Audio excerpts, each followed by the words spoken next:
Hello बच्चों, this is me भोला। तो आज हम पढ़ने जा रहे हैं क्लास 10th का चैप्टर इलेक्ट्रिसिटी। तो इसको हम जल्द से जल्द करने की कोशिश करेंगे। तो चलिए शुरू करते हैं बच्चे, शुरू करते हैं। सबसे पहले हमको पढ़ना है चार्ज। चार्ज की बात कर लेते हैं। It is a fundamental quantity of matter. क्या है? फंडामेंटल क्वांटिटी ऑफ मैटर है। It can be positive, negative. तो चार्ज है वो पॉजिटिव भी हो सकता है, नेगेटिव भी हो सकता है। ऐसा ही यूनिट की बात करें चार्ज की तो वो होती है कूलम, जिसको हम सी से डिनोट कर सकते हैं। अब बात करते हैं इलेक्ट्रिक करंट की। और बच्चों चार्ज को हम क्यू से रिप्रेजेंट करते हैं, चार्ज को हम क्यू से रिप्रेजेंट करते हैं। अब बात करते हैं इलेक्ट्रिक करंट की। The rate of flow of charge is called current. The rate of flow of charge is called current. Charge के फ्लो होने को करंट कहते हैं। तो देखिए फॉर्मूले की बात करते हैं। Current equal to charge upon में time. Current equal to charge upon में टाइम। और हम इसको लिख सकते हैं I equal to Q upon में टी। आई होता है हमारा करंट, तो करंट को आई से डिनोट करते हैं। क्यू क्या होता है हमारा चार्ज, टी क्या होता है हमारा टाइम। तो रेट लिखा हुआ है, तो आई इक्वल टू क्यू अपॉन में टी। अब बात करते हैं एसआई यूनिट की। एसआई यूनिट क्या होती है? एम्पियर। एसआई यूनिट क्या होती है? एम्पियर। आगे बात करते हैं। अब है हमारे पास इलेक्ट्रिक सर्किट। क्या है?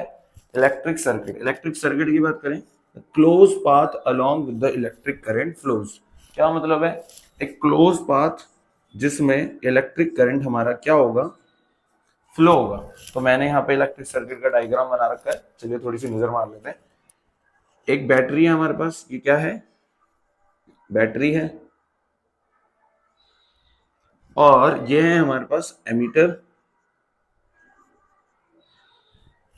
एमीटर का काम क्या होता है बच्चों, अभी आगे पढ़ेंगे।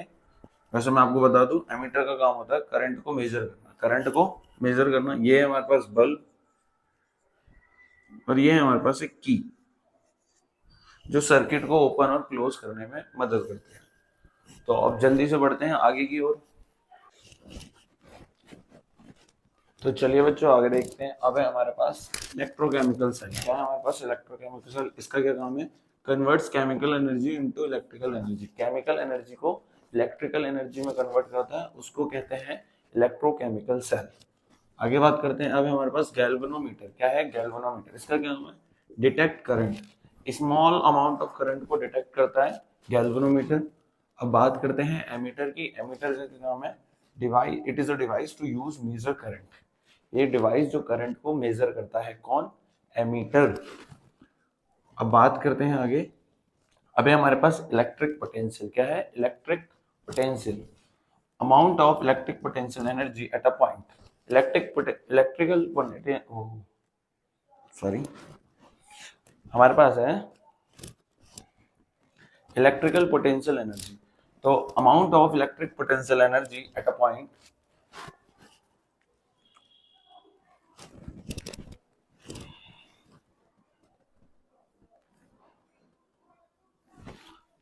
अब बात करते हैं इलेक्ट्रिकल पोटेंशियल एनर्जी की। तो इलेक्ट्रिकल पोटेंशियल क्या होता है? अब बात करते हैं इलेक्ट्रिकल पोटेंशियल। अब बात करते हैं इलेक्ट्रिकल पोटेंशियल की। तो देखिए, amount of electrical potential energy at a point. एक पॉइंट पे कितनी इलेक्ट्रिकल पोटेंशियल एनर्जी है, उसको बोलते हैं इलेक्ट्रिकल पोटेंशियल। अब बात करते हैं पोटेंशियल डिफरेंस की। पोटेंशियल डिफरेंस क्या होगा? Difference in the amount of electric potential energy between two points. दो पॉइंट्स के बीच में इलेक्ट्रिकल पोटेंशियल एनर्जी के बीच में कितना डिफरेंस है, उसको बोलते हैं पोटेंशियल डिफरेंस। और पोटेंशियल एनर्जी के बारे में बच्चों, पोटेंशियल डिफरेंस के बारे में, it is also known as voltage. किस नाम से जाना जाता है? वोल्टेज के नाम से। Which is equal to the work done to move a unit charge from one point to another.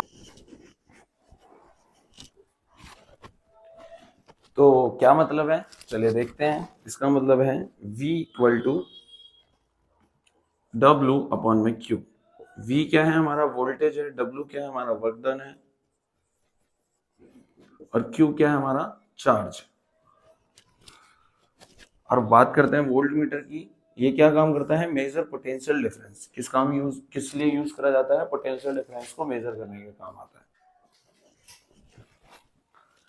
चलिए बच्चों देखते हैं, अब हमको पढ़ना है ओम्स लॉ। क्या पढ़ना है? Ohm's law. तो ओम्स लॉ क्या होता है? Potential difference is directly proportional to the current. Potential difference जो होता है हमारा, वो डायरेक्टली प्रोपोर्शनल होता है करंट के। तो मैथमेटिकल एक्सप्रेशन देख लेते हैं। पोटेंशियल डिफरेंस डायरेक्टली प्रोपोर्शनल है करंट के, और जब ये डायरेक्टली प्रोपोर्शनल हटता है तो हमारे पास एक कांस्टेंट टर्म आती है जिसको हम बोलते हैं आर। और आर क्या है हमारा?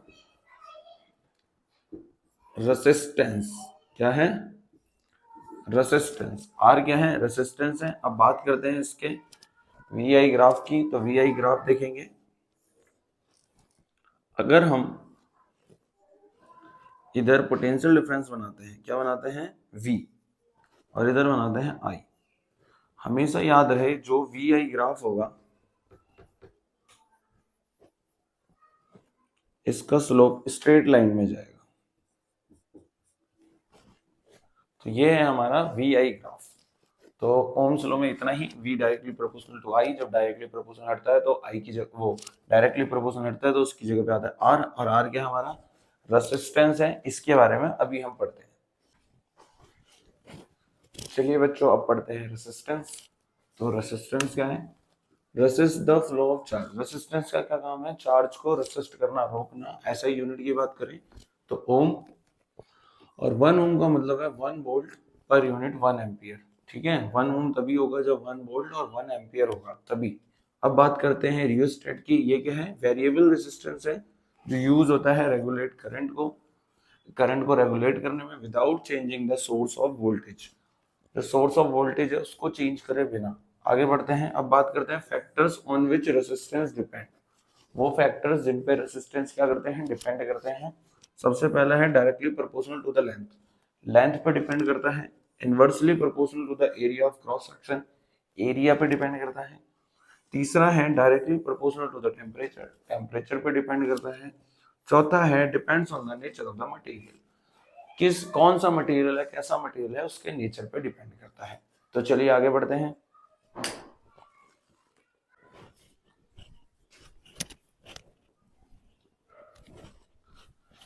चलिए बच्चों बात करते हैं रेसिस्टिविटी की। रेसिस्टिविटी क्या होता है? Amount of resistance a given cross sectional area of a material. बोल रहा है कि जो अमाउंट ऑफ रेसिस्टेंस है एक क्रॉस सेक्शनल एरिया पे, वो हमको एक्सपीरियंस होगा पर यूनिट लेंथ पे मटेरियल की। तो आप देखेंगे resistivity equal to R A upon में एल। आर क्या है? रेसिस्टेंस है। ए क्या है? एरिया है। एल क्या है? लेंथ है। ऐसा यूनिट की बात करें तो ओम मीटर। ऐसा यूनिट क्या होती है? ओम मीटर। कॉम्बिनेशन ऑफ रेसिस्टेंस दो तरीके के होते हैं, सीरीज कॉम्बिनेशन और पैरेलल कॉम्बिनेशन। सीरीज में फॉर्मूला आपको याद रखना है R1 plus R2 plus R3, और पैरेलल कॉम्बिनेशन में आपको याद रखना है 1 अपॉन में RP इक्वल टू 1 अपॉन में R1 प्लस 1 अपॉन में R2 प्लस 1 अपॉन में R3 एंड सो ऑन। अगर ज्यादा है तो चलता रहेगा। अब बात करते हैं, ये कुछ आपको ऐसे दिखेंगे सीरीज वाले, ये दिखेगा आपको कुछ ऐसा पैरेलल वाला। तो ज्यादा मुश्किल नहीं है, बहुत ही आसान चैप्टर और प्यारा चैप्टर है। चलिए आगे देखते हैं। तो चलिए बच्चों अब देखते हैं हीटिंग इफेक्ट ऑफ करंट। तो हीटिंग इफेक्ट ऑफ करंट क्या होता है? When electric current passing through a conductor. When electric current passing through a conductor, जब हम करंट पास कराते हैं तो हीट प्रोड्यूस होती है। क्या प्रोड्यूस होती है? हीट प्रोड्यूस होती है। इसी को हम heating effect of electric current बोलते हैं। क्या बोलते हैं? Heating effect of electric current बोलते हैं। अब बात करते हैं joules law of heating effect. Joules law जो बोलते हैं, क्या बोलते हैं कि जो हीट प्रोड्यूस हुई है वो डायरेक्टली प्रोपोर्शनल है स्क्वायर ऑफ करंट के। Directly proportional square of current के, डायरेक्टली प्रोपोर्शनल रेजिस्टेंस के, डायरेक्टली प्रोपोर्शनल है टाइम के। तो जूल्स लॉ ने जो बताया वो आता है हमारे पास H equal to I square R T. Joule's law से हमको जो फॉर्मूला मिलता है वो मिलता है H equal to I square R T. तो आगे बढ़ते हैं। अब बात करते हैं इलेक्ट्रिकल एनर्जी की। इलेक्ट्रिकल एनर्जी क्या होती है कि वर्क डन कितना हुआ, कि करंट, जो करंट हम किसी पर्टिकुलर टाइम में करंट यूज हो रहा है या फ्लो हो रहा है उसमें कितना वर्क डन लगा, उसको बोलते हैं इलेक्ट्रिकल एनर्जी। अब हम यहाँ पे चाहे तो V की वैल्यू पुट कर सकते हैं। तो ये आ जाएगा I square R T. W equal to V की जगह पे हमने क्या रख दिया? V equal to I R रख दिया। क्या रख दिया? V equal to I R. तो ये हो जाएगा आई स्क्वायर आर टी। अब आगे बात करते हैं, ये क्या हमारा वर्क डन है। अब बात करते हैं इलेक्ट्रिकल पावर की। किसकी बात करते हैं? इलेक्ट्रिकल पावर की। तो क्या होता है? The rate at which electrical energy consume, वो रेट जिस पे इलेक्ट्रिकल एनर्जी कंज्यूम हो रही है। तो P equal to V I, P equal to V I. Again V की वैल्यू पुट कर दो, तो ये हो जाएगा आई स्क्वायर आर। क्या हो जाएगा? आई स्क्वायर आर हो जाएगा। और अगर हम आई की वैल्यू पुट कर दें V अपॉन में आर वाली, आई की वैल्यू क्या लिख सकते हैं यहाँ से? V अपॉन में आर। तो ये वाली वैल्यू अगर हम यहाँ लिख दें तो एक फॉर्मूला हमारे पास हो जाएगा V स्क्वायर आर। तो ये 3 फॉर्मूले हैं पावर के। पावर की एसआई यूनिट होती है वॉट। तो इस चैप्टर में इतना ही, जल्द से जल्द खत्म करने की कोशिश की गई है। आई होप आपको समझ में आया होगा।